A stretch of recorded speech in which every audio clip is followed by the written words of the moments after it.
Вы смотрите программу «Итоги дня» на Якутия-24. В студии Иван Лазаренко. И вот главные темы. На ледовых переправах в республике начинаются работы по снижению допустимой грузоподъемности. Как в Алдане планируют решить извечную проблему с безнадзорными животными. Стали известны первые имена финалистов чемпионата по кикбоксингу, который проходит в столице региона. В Якутии утверждены сроки охоты на животных. Расскажем, что изменилось. Детский сад «Звездочка» для детей с ограниченными возможностями здоровья наконец начал свою работу в Якутске, хотя объект был сдан еще в 2019 году. Аял Лазарев поборется за путевку на Олимпиаду в Токио. Схватки пройдут уже в это воскресенье. Тест для выявления всех штаммов коронавируса появился в России. Об этом сообщает Федеральное медико-биологическое агентство. Так получено регистрационное удостоверение на диагностическую систему «Амплитест», которая представляет собой набор реагентов для определения коронавируса в мазках со слизистой носа и ротоглотки. Отмечается, что это самый быстрый тест на рынке, который выявляет все штаммы коронавируса, циркулирующие на территории России. С помощью него можно определять вирус как ручным, так и автоматическим методом. Далее к актуальной эпидобстановке в регионе. По информации Оперштаба, за минувшие сутки выявлено 29 новых случаев заражения COVID-19, из них в Якутске 17. В Мегино-Кангаласском, Мирнинском, Нерюнгринском и Татинском районах заболели по 2 человека. В Алданском, Ленском, Чурапчинском и Вено-Бытантайском по 1 заболевшему. Что касается вакцинации, то с ее начала в регион всего поступило 110 812 доз препарата. Использовано более 61% вакцины. Первую вакцинацию прошли более 67 тысяч человек. Второй компонент получили более 53 тысяч якутян. На брифинге оперативного штаба Ольга Балабкина особое внимание обратила на новые случаи заражения в Вено-Бытантайском улусе. Особое внимание хочу обратить внимание на случаи, зарегистрированные в Вено-Бытантайском улусе в связи с тем, что достаточно длительное время сама по себе санитарно-эпидемиологическая ситуация в отдаленном районе Вено-Бытантайском была в целом благополучная. В связи с чем еще раз обращаю всех руководителей оперативных штабов и граждан, что передвижение между районами и, соответственно, возможность проведения различного рода мероприятий, связанная с большим количеством людей, должна быть ограничена. Тем временем комбинированную вакцину, защищающую сразу от коронавируса и гриппа, в настоящее время исследуют на животных. Ее разработали в Государственном научном центре вирусологии и биотехнологии «Вектор» Роспотребнадзора. Эта вакцина может иметь важное эпидемиологическое значение, потому что она позволяет вакцинировать население ежегодно сразу от 2 инфекций – от гриппа и от нового коронавируса. В 203-м микрорайоне столицы начал работу новый детский сад «Звездочка», который будет принимать детей с ограниченными возможностями здоровья. Объект был сдан еще в декабре 2019 года, но из-за ряда проблем не получил разрешения на работу. Почему так долго простаивал новый детский сад? Подробнее в следующем сюжете. На протяжении 15,5 месяцев детский сад «Звездочка» не мог принять детей. А все из-за того, что при сдаче нового объекта были выявлены ряд нарушений. Они были связаны с тем, что были предписания по пожарной безопасности детей и санитарно-эпидемиологической. Мы ждали устранения всех этих нарушений.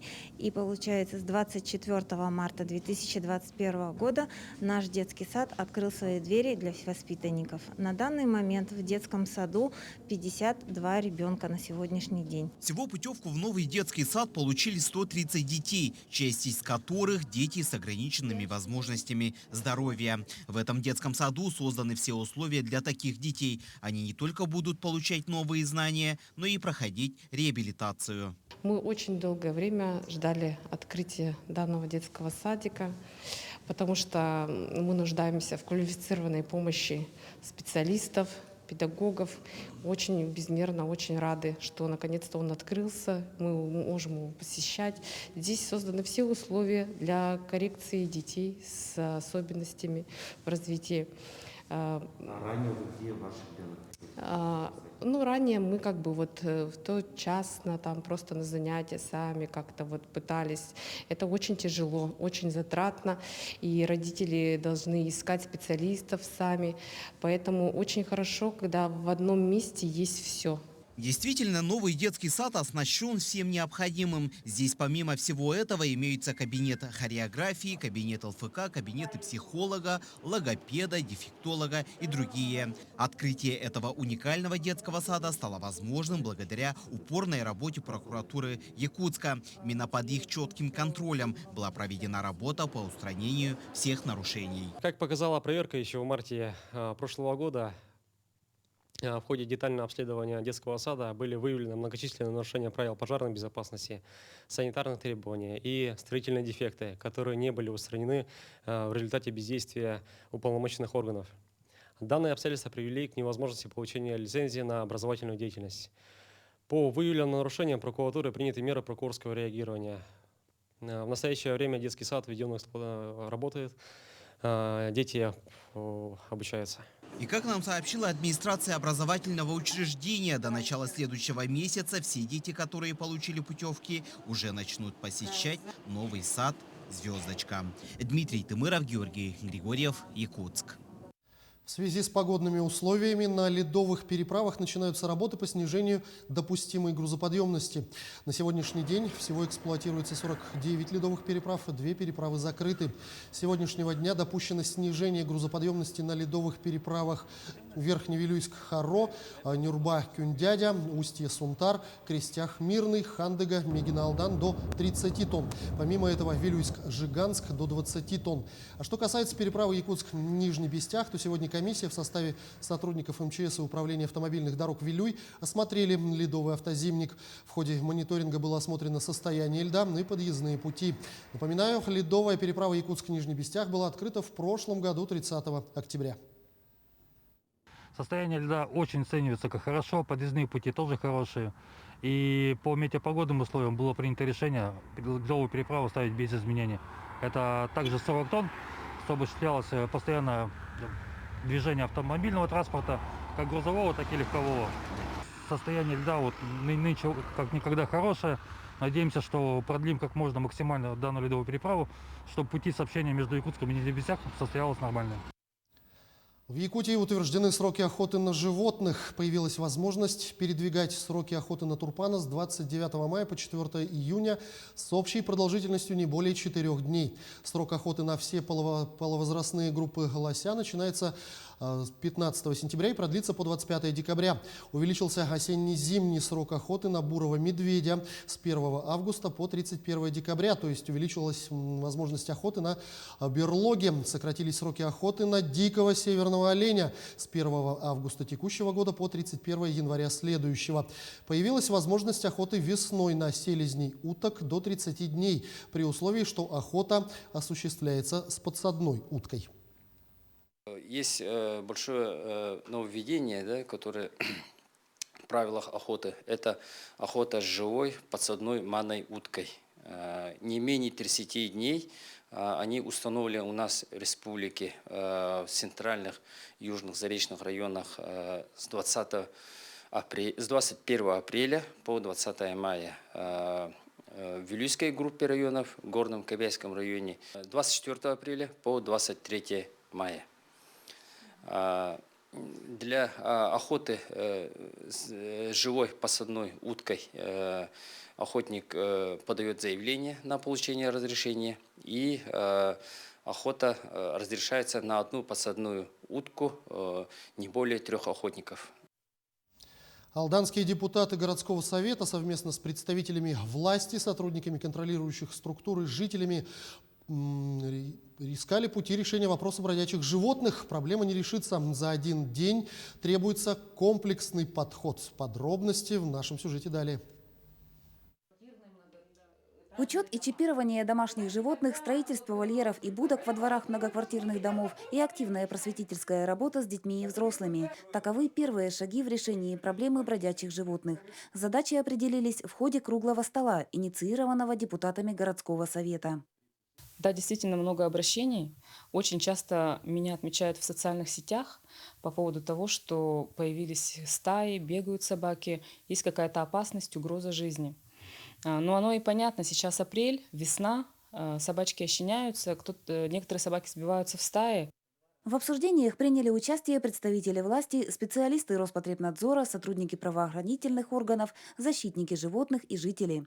Число безнадзорных животных весной традиционно увеличивается. В период гона собаки сбиваются в стаи, являя угрозу прохожим. В Алдане действуют 2 приюта для собак и кошек. В обоих пунктах передержки находится более 160 животных. Как отметили сотрудника пункта передержки для собак «Надежда», из 10 отловленных друзей человека 8 являются домашними. И не все хозяева готовы забрать потеряшек обратно. Не пускайте своих питомцев на самовыгул. Это с вами они добрые, милые. А как с незнакомыми людьми они себя поведут, вы не можете предугадать. Увеличением числа бродячих собак оборачивается массовое переселение. Место охранникам, ранее проживавшим во дворах бараков, в новостройках не находится. На встрече прозвучало предложение о том, что на этапе проектирования необходимо учитывать возведение хозпостроек. Чтобы к этим домам согласовано с администрацией, заказчиком, чтобы красиво благоустроить, где-то предусмотрели для вот этих животных постройки вольеров. Волонтеры Алданского общества защиты животных отметили, что сегодня граждане недостаточно информированы о том, в чем заключается ответственное обращение с животными. О регистрации питомцев, о правилах выгула и содержания многие попросту не знают. По мнению зоозащитников, просветительская работа должна вестись как со взрослыми, так и с детьми. Проблема должна решаться комплексно. Татьяна Вахнина, Георгий Баранов, Алдан. Внесены изменения в порядок предоставления социального контракта в Якутии. Самое важное нововведение – это включение такого дополнительного направления, как поиск работы. Семья с низким доходом и безработным членом семьи может обратиться в управление соцзащиты и в рамках социального контракта получить поддержку. Человек сможет пройти переобучение или переподготовку сроком до 3 месяцев, а в этот период ему будет выплачиваться материальная помощь в виде стипендий. Сохраняется в рамках социального контракта содействие самозанятости и развитию индивидуальной предпринимательской деятельности. При этом увеличивается максимальный объем помощи до 250 тысяч рублей. Также сохраняется направление по развитию личного подсобного хозяйства. С 1 апреля всероссийская перепись населения идет полным ходом в 15 районах республики. В этом месяце Алайховский, Ханабарский, Булунский, Жиганский, Момский, Нижнеколымский, Среднеколымский, Устьянский улусы будут переписаны полностью. А в Абыйском, Амгинском, Верхневилюйском, Верхнеколымском, Горном, Оленёкском и Вено-Батантайском улусах перепись пройдет только в некоторых населенных пунктах. За первые 4 дня работы переписчики обошли 4642 помещения и переписали 14447 человек, или 30,2% от численности населения, подлежащего опросу в апреле. Пассажирские услуги по пригородным и междугородним маршрутам в Нерюнгринском районе выполняет предприятие Юж-Саха-Автотранс. Перевозки осуществляются в соответствии с ежегодно заключаемым с Нерюнгринской районной администрацией муниципальным контрактом. Доходы по контракту – основной источник прибыли предприятия. Как предприятие справляется со своей работой и какие трудности здесь существуют, узнавали наши коллеги. Рабочий день водителя автобуса начинается, когда весь город еще спит. В 4 утра он должен быть в автопарке. Первый этап – проверка автобуса на его готовность к работе, затем, получив путевой лист и другие документы, водитель проходит медосмотр. Следующий этап – контрольная проверка автобуса на ОТК и выход на линию. Ежедневно на линию у нас выезжает в рабочий день 13 автобусов. Всего 5 маршрутов наших, 3 пригородных и 2 междугородних. С прошлого года для удобства пассажиров была запущена система приема оплаты проезда с помощью банковских карт. В автобусах используются кассовые аппараты. Также предприятие было подключено к системе «Умный транспорт». С помощью этой программы можно отслеживать каждый автобус в реальном времени, где он находится, когда подойдет на остановку, когда приедет в населенный пункт. То есть, чтобы люди в зимнее время не стояли, не мерзли зря. На некоторых участках маршрутов из-за проблем со связью возникают трудности как работы этой программы, так и безналичной оплаты проезда. Предприятие старается решить возникающие проблемы и создать благоприятные условия для пассажиров. Но цена муниципального контракта сегодня не может в полном объеме покрыть все затраты предприятия на осуществление пассажирских перевозок. К тому же 2020 год выдался крайне непростым для предприятия. Выручка от продажи билетов за 3 месяца действия сокращенного расписания автобусных рейсов с апреля по июнь упала на 65% по сравнению с первым кварталом 2020 года. При этом появились дополнительные расходы на средства индивидуальной защиты и ежедневную дезинфекцию салонов автобусов. Пассажиров было очень мало. Ну и вот с тех пор мы, как это можно выразиться, потеряли пассажиров. Одной из самых такой для нас наболевшая проблема – это нелегальные перевозчики. Выезжает на линию водитель без всякого на то разрешения. И таких перевозчиков, к сожалению, очень много на сегодняшний день. Что касается безопасности дорожного движения, на предприятии Южсаха-Автотранс этому уделяется большое внимание. Регулярно проводятся программы обучения, инструктажи. Мы очень качественно отбираем водителей на работу к нам, на наши автобусы. Да? Но мы также и не забываем и обновлять наш коллектив. К нам приходят ребята после обучения, после автошколы. За ними закрепляются водители, наставники, которые обучают их всем азам водительского мастерства. Сегодня все статьи затрат предприятия требуют дополнительного финансирования. Сюда относится и техническое обслуживание и ремонт парка автобусов. Зачастую нужны детальный заказ, и ситуацию также усугубляет проблема с дорогами. После проезда по ямам и выбоинам некоторых участков дорог маршрута автобус необходимо сразу ставить в ремонтную зону. Такие сферы должны финансироваться в достаточном объеме, ведь работа по перевозке пассажиров по муниципальным, пригородным и междугородним маршрутам – это не бизнес, а социальная потребность. Екатерина Павлова, Вадим Барашков, Нерюнгри. Тем временем в Якутске завершился республиканский конкурс «Учитель года-2021». В течение 3 дней 27 победителей муниципальных конкурсов боролись за звание «Учителя года» на республиканском этапе. Участники выступали с номерами-визитками, где представляли личные и профессиональные качества. Проводили классные часы, уроки по предметам, представляли методические практики организации учебного процесса. Состав жюри, куда были включены и ученики, выбрали учителем года Анну Конову, учителя иностранных языков 23-й школы города Якутска. Она в последующем представит республику уже на всероссийском этапе конкурса. Конкурс был очень насыщенный, потому что в этом году он проводился в условиях еще не снятия ограничений по пандемии. Поэтому часть этапов они проводились в дистанционном формате. И это вызвало у нас некоторые, скажем так, затруднения, скорее технического такого порядка. Да? То есть интернет бывало подводил, и это был настоящий адреналин. Но в целом конкурс прошел интересно, насыщенно. Это была интересная борьба. Мы приобрели новый опыт, который в будущем, думаю, повлияет на нашу профессиональную деятельность. Стали известны первые имена финалистов чемпионата по кикбоксингу К1. Сегодня в спорткомплексе «Триумф» проходят финальные бои чемпионата для юношей 15-16 лет и юниоров от 17-18 лет, а также полуфинальные поединки старшей группы от 18 лет и старше. Участие в поединках принимают более 380 сильнейших кикбоксеров из порядка 40 регионов России. Единогласным решением судей якутский кикбоксер Никита Квач одержал победу над дагестанским бойцом. Таким образом, Никита стал первым из сборной республики обладателем золотой медали первенства России среди юношей. В полуфинале встретились 2 бойца из Якутии, Петр Васильев и Иван Захаров. Несмотря на то, что оба бойца представляют одну республику, они показали яркий поединок. В итоге победителем стал Петр Васильев.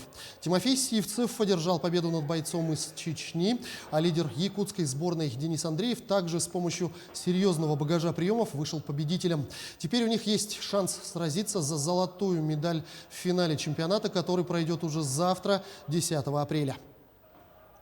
К1 – это один из самых жестких разделов, в том числе и как в целом вид единоборств, в котором разрешены, в отличие от других разделов, удары коленями, а также удары руками с развороту тыльной стороной ладони. Это называется удар бэкфист. Гости очень довольны. И сегодня у нас полуфинальные, финальные поединки. Завтра финальные поединки и гала-финала. Я напомню, что прямые трансляции вы можете посмотреть на телеканале «Мамонт», а также на YouTube-канале НВК «Саха» и в мобильном приложении телекомпании во вкладке «Мамонт». Единственный в Ленском районе тир после передачи компании «Алроса» в муниципалитет перешел от пулевой стрельбы на пневматику. А когда-то пулевая стрельба в Якутии взяла свои истоки именно в Ленске. Сложно ли было перейти на пневмооружие и много ли любителей этого вида спорта в Ленске, узнала наш корреспондент Анна Кожевникова. Единственный в Ленском районе тир расположен в промзоне на территории автобазы. Добраться до него не просто взрослым, а детям и тем более. Но спортивный азарт берет вверх. В секцию по стрельбе из пневмооружия к Наталье Качановой ходят и дети в возрасте 10 лет, и взрослые. В 2018 году первый раз поучаствовала в спартакиаде трудовых коллективов. И заразилась вот этим направлением. Решила стрелять. Первый раз очень было страшно. Непонятно. Первый раз винтовку увидела, мне показалось, боже, как вообще с нее можно стрелять. Но тем не менее, сейчас результат с каждым годом лучше и лучше. Анастасия готовится к спартакиаде трудовых коллективов. Пока она не попадает в тройку победителей, но не оставляет надежды, как и неподбитых мишеней. Среди любителей этого вида спорта больше женщин. Мужчины относятся скептически к пневматике. Пневмооружие – это далеко не игрушка. Такая винтовка весит 4,5 килограмма, и неподготовленному стрелку рекомендуется упражняться из положения сидя. Ну, а я попробую сразу из положения стоя. По крайней мере, в цель попала. Такой вид спорта популярен и у школьников. Кто-то приходит приобрести навыки для себя, а кто-то в дальнейшем участвует в соревнованиях. Междушкольник каждый год буду сейчас проходить, вот недавно в этом году участвовал. И вообще вот те, кто занимается, между ними еще в тире соревнуюсь. Какие результаты? Ну, 2 третьих места и 2 первых. Этому тиру уже 36 лет, и именно с Ленска началась популяризация пулевой стрельбы в Якутии. Здесь было самое разнообразное оружие в большом количестве. Но после того, как компания «Алроса» все соцобъекты передала в муниципалитет, затраты и ответственность за хранение огнестрельного оружия на себя брать никто не захотел. Поэтому перешли на пневматику, которая сегодня тоже в тренде на больших соревнованиях. Ну вот сейчас мы еще параллельно готовимся к манчарам. Они вот в июле будут, потому что будет 2 охотничьих упражнения вот из скоростной стрельбы. Скоростная стрельба из 3 положений, белка, вот стоя, скрывая и лежа. И вот девочка стреляет с переломки в куропатку. Новые придумали упражнения с пневматической винтовки, самый простой. Ну, готовимся. Этот вид спорта не дешевый. Дорогое не только оружие, но и обмундирование, если заниматься профессионально. А прийти пострелять по мишеням, чтобы сбросить эмоциональное напряжение, может любой желающий. Анна Кожевникова, Виталий Андреев, Ленск. Пятикратная чемпионка России Сардана Трофимова стала амбассадором 2-го легкоатлетического пробега вокруг озера Ильмень. Об этом якутский марафонец сообщила на встрече с земляками в постоянном представительстве Якутии в Москве. После триумфальной победы на чемпионате России в Сочи Сардану ждет подготовка к олимпийскому старту. Сборы начнутся уже в мае. По задумке организаторов пробега, чемпионский призыв Сарданы Трофимовой сможет привлечь внимание спортивной общественности не только Новгородской области, но и других регионов. Маршрут пробега составляет сверхмарафонскую дистанцию 260 километров. Да, я очень рада, что есть такой забег, который напоминает нам историю наших дедов, предков, что они делали для нас, что вот такие пробеги заставляют молодежь задуматься. И вот я очень рада, что мне дали возможность поддержать это движение. Напомним, первый пробег вокруг озера Ильмень провели в августе прошлого года, в год 75-летия Победы, по инициативе ветерана спорта Якутии Дмитрия Горохова. Якутяне преодолели дистанцию 264 километра с факелом, зажженным от вечного огня на площади Победы Якутска. Очередной пробег будет организован при поддержке правительства Новгородской области, постоянного представительства Якутии и Республиканского совета ветеранов войны и труда. Якутскую школу борьбы в Азиатском олимпийском квалификационном турнире по спортивной борьбе в Казахстане представит бронзовый призер Кубка мира 2019 года Аял Лазарев, представляющий Кыргызстан. Аял Лазарев поборется за путевку на Олимпиаду в Токио. Якутянин будет бороться в самой тяжелой весовой категории до 125 килограммов. В этом весе за лицензией выступят спортсмены из 11 стран – Японии, Индии, Казахстана, Южной Кореи, Узбекистана, Таджикистана, Туркменистана, Сирии, Монголии, Пакистана и Кыргызстана. Отмечается, что основными соперниками Аяла Лазарева могут стать борец из Монголии Мунгхтур и чемпион Японии Танака. Борцы вольного стиля оспорят путевки в воскресенье на 11 апреля. А последний розыгрыш лицензии на Олимпиаду состоится в мае в столице Болгарии – Софии. Ну и в конце программы немного о погоде. Синоптики прогнозируют мокрый снег и прерывистый ветер 10 апреля в нескольких районах республики, сообщает Якутское управление гидрометеослужбы. В ближайшие сутки в Усть-Майском, Алданском, Нерюнгринском и Тампонском районах ожидается снег, мокрый снег, местами сильный, говорится в сообщении. Также в Алданском и Нерюнгринском районах возможен порывистый ветер до 15-20 метров в секунду. В Мирнинском районе местами до 15-18 метров в секунду по Земке. Вы смотрели программу «Итоги дня». На этом я с вами прощаюсь. До встречи в эфире.